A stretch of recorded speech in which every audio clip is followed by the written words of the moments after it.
올라! 아나토입니다. 반갑습니다.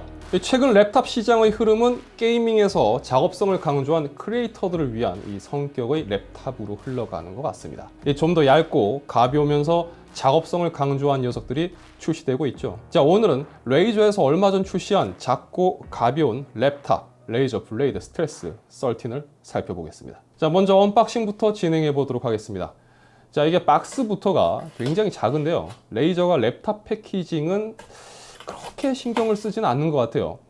보면 패키징이 진짜 소박합니다. 자, 그래도 뭐 에어캡으로 잘 포장이 되어 있는 걸 볼 수 있는데요. 자, 어댑터가 있고 이 랩탑이 있습니다.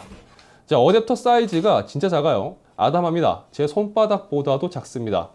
이 어댑터는 100W 출력을 지원하는 어댑터입니다. 그리고 케이블이 있는데 이거 제가 잘못 본 게 아니죠. 진짜 케이블을 이걸 보내주면 어떡합니까? 자, 이게 본사에서 리뷰용 샘플을 보내준 건데 케이블을 북미 버전을 그냥 그대로 보내준 것 같습니다. 하지만 저처럼 직구를 많이 하는 리뷰어라면 당연히 준비가 되어 있겠죠. 뭐 요거를 쭉 연결해서 이렇게 쓰면 됩니다. 네. 자, 그리고 랩탑 본체인데요. 박스 사이즈가 진짜 작습니다. 조금만 작으면 뭐 그냥 태블릿 느낌이 든다고도 볼 수가 있을 것 같아요. 자, 본체가 있고요. 그리고 또 몇 가지 카드들이 이렇게 담겨 있죠. 자, 요거는 그쵸. 사줘서 고맙다. 뭐 이런 겁니다. 네. 그리고 특별한 내용은 없고, 랩탑의 램프 색상에 따라서 이렇게 어떻다 좋다 이렇게 설명해 주는 정도의 매뉴얼이 있고요. 빠질 수 없는 게 있습니다. 바로 스티커. 그리고 사용자들의 지문을 깨끗이 닦아줄 융도 함께 제공이 됩니다. 자, 디자인은 깔끔합니다. 블랙 컬러의 블랙 로고. 이 제품 같은 경우는 로고에 조명은 들어오진 않습니다. 자, 일단 랩탑은 무게가 중요하겠죠. 자, 무게부터 확인해 보도록 하겠습니다. 이 제품의 무게는 1.478kg입니다. 그러니까 2kg가 안 됩니다. 꽤 가벼운 편이에요. 자, 어댑터와 케이블의 무게는 565g입니다. 그러니까 랩탑과 어댑터 그리고 케이블까지 합치면 대략 한 2kg 정도 나온다고 보시면 되겠습니다. 자, 그럼 제품의 외형과 스펙을 살펴보도록 하겠습니다. 이 제품은 CNC 밀링 유니바디 알루미늄 셰시에 아노다이징 마감이 되어 있습니다. 자, 무게중심은 상당히 잘 잡혀 있어서 지금 보시는 것처럼 상단 오픈 시 이렇게 들뜸 없이 깔끔하게 열리는 걸 볼 수가 있습니다. 이 디스플레이는 13.3인치 1920-1080 풀 HD 해상도의 OLED 터치 패널이 탑재되었습니다. 이 OLED 패널이다 보니까 안티글레어 마감은 되어 있지 않아서 빛 반사가 좀 있습니다. 이건 좀 아쉽네요. 자, 패널 상단으로는 윈도우 헬로우를 지원하는 IR 적외선 카메라와 이 720p 해상도의 웹캠이 잘 잡고 있습니다. CPU는 인텔 11세대 타이거 레이크 i7 1165G7 4코어 8스레드 CPU가 탑재되어 있고요. 메모리는 온보드 방식의 LPDDR4X 3733MHz 속도의 듀얼 채널 메모리로 16GB가 탑재가 되어 있습니다. 윈도우에서 확인해 보면 4267MHz로 나옵니다. 어찌됐든 기존의 랩탑들보다는 메모리 클럭이 높은 편입니다. 자, 스토리지는 512GB 용량의 삼성 PM981A NVMe M.2 SSD가 탑재가 되었습니다. 엔비디아 지포스 GTX 1650 Ti 맥스Q가 들어가 있고요. 키보드는 이 싱글존 방식의 레이저 크로마 RGB가 적용된 펜타그래프 타입의 키보드가 잘 잡고 있습니다. 하단으로는 꽤 큰 면적을 차지하고 있는 마이크로소프트 프리시즌 글라스 터치패드가 있습니다.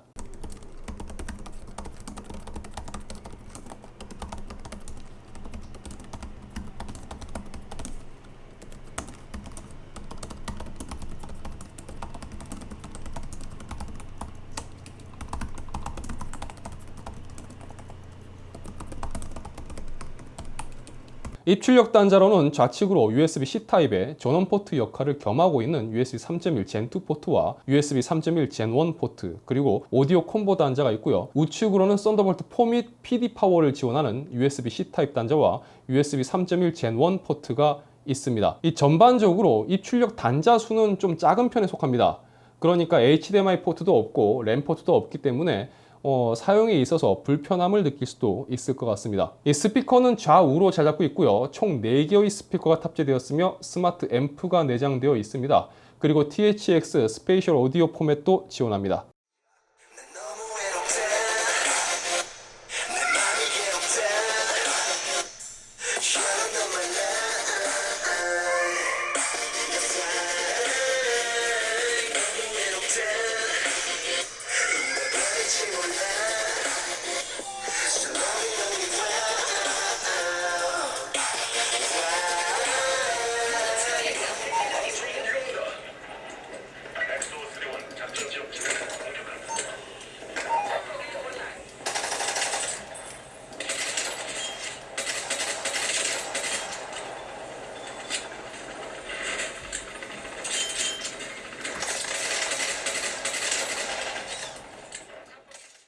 이 와이파이 6 AX201과 블루투스 5.1 연결도 지원합니다. 이 배터리는 4602mAh 용량의 배터리를 탑재하고 있습니다. 자, 일단 제품이 굉장히 아담합니다. 뭐 랩탑에서 이동성과 사용성을 생각해 볼 때 아마 가장 액티브하게 사용할 수 있는 사이즈가 13인치급일 겁니다. 뭐 디자인은 늘 그래 왔듯이 레이저 블레이드 디자인의 아이덴티티를 그대로 유지하고 있습니다. 자, 그럼 제품의 기본적인 성능을 살펴보도록 하겠습니다.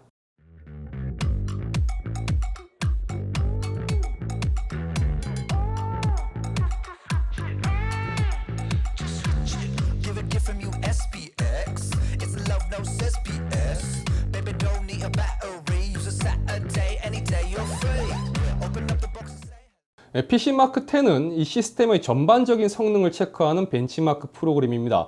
이 결과를 좀 더 이해하기 쉽게 말씀을 드리자면 제가 올해 2월 달에 리뷰했었던 인텔 6코어 12스레드 i7-9750H CPU가 탑재된 이 블레이드 P15 이 스튜디오 에디션의 경우 지금 화면에 보시는 것처럼 이런 식으로 벤치 결과가 나왔었습니다. 그러니까 절대값은 아니지만 단순하게 비교를 해본다면 블레이드 P15 스튜디오 모델보다도 이 제품이 훨씬 더 성능이 좋게 나오는 걸 볼 수가 있습니다. 자, 그럼 가장 큰 특징인 이 OLED 패널에 대해서 한번 알아보겠습니다. 이 랩탑은 터치 입력을 지원하는 OLED 패널을 탑재했습니다.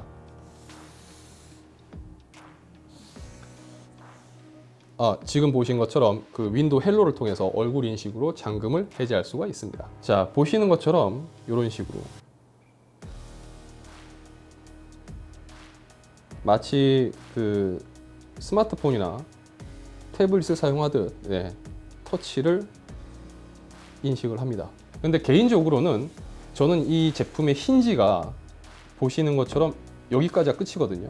이 180도 가동 범위를 제공하지 않기 때문에 과연 이 터치 패널이 쓸모가 있을까라는 생각을 좀 해봤습니다. 물론 이런 터치 입력이 유용하게 사용될 수 있는 환경에서 작업하시는 분들한테는 어떻게 이게 느껴질지 모르겠지만 뭐 저는 좀 그렇게 느껴졌다는 부분이 있고요. 오히려 저는 터치보다는 이 OLED 패널이라는 부분이 주는 이 시각적인 만족도가 더 크다라고 생각이 됩니다. 그럼 과연 패널의 성능은 어떨지 확인을 해 보겠습니다. 이 색상 전역의 경우 sRGB 100%, Adobe RGB 97%, DCI-P3 100%, NTSC 95%. 측정값이 좀 미쳤죠. 자, 기본 감마값은 2.15 세팅이 되어 있고요. 밝기는 418.8 칸델라로 측정이 되었습니다. 그러니까 디스플레이도 굉장히 밝은 편이에요. 이 색상 정확도는 최소 0.16, 최대 1.48, 평균 0.87로 측정이 되었습니다. 이제 OLED라는 걸 이미 감안하고 봤을 때 패널이 좋겠지라고 예상을 했지만 더 말할 필요가 없겠죠. 패널 자체는 거의 끝판왕이라고 봐도 될 만큼의 성능값을 보여줍니다. 그러니까 OLED 패널이 줄 수 있는 그 작업성에 좀 더 중점을 둔 이 소비자가 관심을 가질 만한 제품이라고 볼 수가 있을 것 같습니다. 당연히 영상 재생의 경우는 화질이나 색감은 굳이 언급할 필요가 없고요. 이를 활용한 다양한 그래픽 작업이나 영상 편집에서 꽤나 메리트가 있는 제품이라고 생각됩니다. 물론 게임을 완전히 배제할 수는 없겠죠. 자, 최신 게임의 경우 제가 콜 오브 듀티 콜드 워를 한번 테스트를 해봤는데요. 이 상옵으로 했을 경우, 울트라옵은 좀 무리더라고요. 그러니까 상옵으로 했을 경우에는 화면에서 보시는 것처럼 이렇게 프레임을 확보해 주는 걸 확인할 수 있었습니다. 아마 이 정도라면 어지간한 게임들은 옵션 타협을 통해서 충분히 할만하지 않을까 생각을 해봅니다. 자, 랩탑은 아무래도 발열과 소음에 취약할 수밖에 없을 겁니다. 이 레이저 블레이드 시리즈는 그동안 제가 리뷰를 하면서 이 발열과 소음 부분에서 꽤나 좋은 모습을 보여주었었는데요. 이번 블레이드 스텔스의 경우도 예외는 아닌 것 같습니다. 이 스트레스 테스트를 1시간 정도 진행을 했을 때 GPU 온도가 60도 중반을, 그리고 게임을 할 때도 GPU 온도는 70도를 넘지 않았고요. CPU 온도 역시 70도를 넘지 않았습니다. 소음의 경우 보시는 것처럼 측정기 기준으로 했을 때 40dB 초반, 소음 측정 어플의 경우는 30dB 중반의 소음도를 보여주는 걸 확인할 수가 있었습니다. 하지만 제품 자체의 발열은 좀 있는 편입니다. 이게 무슨 소리냐라고 하실 수가 있는데 온도도 낮게 뜨고 쿨링 소음도 정숙한데 발열이 무슨 소리야 하실 수 있어요. 이 게임을 한참 하다 보니까 이 손끝이 따뜻해져서 굉장히 기분이 좋아지는 걸 느낄 수가 있었는데요. 날씨 춥잖아요, 그렇죠? 보시는 것처럼 키보드 쪽은 열감이 올라오는 편입니다. 후면의 경우도 중앙에 열감이 있는데 겨울에는 무릎 위에 두고 사용한다면 손과 다리가 따뜻해지는 효과가 있을지는 모르겠지만 여름에는 그렇게 사용하는 건 좀 많이 힘들 것 같아요. 꽤나 더울 겁니다. 땀띠 날 수도 있어요. 자, 제품의 확장성에 대해서도 살펴봤습니다. 제품 후면은 이 별나사를 풀어주면 뒷판을 쉽게 제거할 수가 있는데요. 보시는 것처럼 굉장히 쿨링에 신경 쓴 걸 볼 수가 있습니다. 안타까운 부분은 사용자가 업그레이드 할 수 있는 부분이 M.2 SSD 하나뿐이라는 겁니다. 기본 장착된 SSD가 512GB 용량이라서 만약 대용량 스토리지가 필요한 분들이라면 장착된 SSD를 제거하고 대용량으로 교체를 해야 하는 아쉬움이 있습니다. 자, 그럼 내용을 정리를 해보겠습니다. 이 제품 가격이 오픈마켓 기준으로 309만 9천 원입니다. 뭐 예상하셨겠지만 엄청 비싸죠. 패널은 최상급입니다. 그냥 1티어 끝판왕이라고 보시면 될 것 같아요. 그리고 비록 4코어 8스레드의 CPU가 장착이 되었지만 11세대 타이거 레이크는 분명 이전 세대보다 훨씬 좋은 성능을 보여주는 걸 확인할 수가 있었습니다. 자, 메모리는 16GB로 뭐 당장은 아쉬울 게 없고 또 메모리 클럭 스피드가 높기 때문에 뭐 이건 장점이라고 볼 수가 있을 것 같습니다만 이 향후 업그레이드가 불가능하다라는 부분은 좀 상당히 아쉬운 부분, 단점이라고 생각해 볼 수 있을 것 같습니다. 스토리지 부분 역시 메모리와 뭐 비슷한 상황이긴 한데요. 512GB가 부족하지는 않겠지만 당장에는 그래도 뭐 여러 가지 다양한 사용성을 생각해 본다면 뭐 심지어 게임 같은 경우도 요새는 용량이 늘어나고 있잖아요. 결국은 스토리지 용량이 아쉬운 순간이 올 텐데 추가 확장이 불가능하고 기존 장착된 SSD를 교체하는 식으로 확장을 해야 되는 부분은 좀 아쉬움이 많이 남습니다. 자, 하지만 발열 관리와 소음 부분에 있어서만큼은 정말 뭐 비교를 하기가 힘들 만큼 좋은 부분을 보여주고 있고 이 전반적인 제품의 마감을 생각해 본다면 사용성에서만큼은 두말할 필요 없이 좋은 사용성, 사용 경험을 제공해 준다고 볼 수가 있을 것 같습니다. 뭐 사실 레이저 블레이드 라인이 가성비를 따지는 제품군도 아니고 뭐 일반적인 기준에서 본다면 상당히 비싼 제품이고 그럼에도 불구하고 이 제품이 주는 감성과 퍼포먼스 때문에 그 비싼 가격을 지불하고 구입하는 소비층이 분명히 있을 겁니다. 뭐 보시는 것처럼 저 역시 그중 한 명입니다만 제가 바라본 이 블레이드 스텔스 30는 기존 블레이드 스텔스가 가지고 있었던 약간은 부족해 보였던 퍼포먼스를 보강하고 휴대성과 작업성에 초점을 맞춘 제품이라고 볼 수가 있을 것 같습니다. 어쨌든 저는 패널은 진짜 탐납니다. 이게 이런 패널이었으면 정말 어땠을까 싶은 생각이 드네요. 자, 이번 영상은 여기까지입니다. 영상이 유익하시다면 구독과 좋아요 그리고 알람 설정 부탁드리겠습니다. 저는 다음 영상에서 다시 인사드리도록 하겠습니다. 시청해주셔서 진심으로 감사합니다. 지금까지 아토였습니다. 고맙습니다.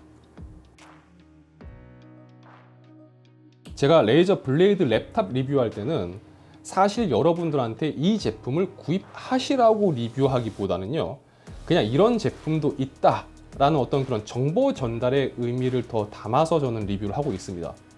왜냐하면 가격대가 일반적으로 소비할 만한 가격대의 제품이 아니기 때문이죠. 굉장히 고가 제품이에요. 그래도 그 중에 이 제품이 필요한 분들이 아마 있으신 것 같아요. 제 구독자 분들 중에서도 제가 랩탑 리뷰 보시고 이 블레이드 랩탑들을 구입한 분들이 계신 걸 보면 그래도 좀 경제력이 있으신 분들은 이 블레이드 랩탑을 좀 구입을 고민하시는 것 같아요. 개인적인 바람이 있다면 저는 오늘 보여드린 이 제품에 대해서는 그냥 확장성만 좀 살려줬으면 좋겠다라는 생각을 해봅니다. 그래도 뭐 300이 넘어가는 제품인데 한번 사서 좀 오래 쓰려면 특히 랩탑 같은 경우는 이 확장성이 정말 중요하다고 생각되거든요. 하지만 어쨌든 뭐 랩탑은 진짜 좋은 것 같아요.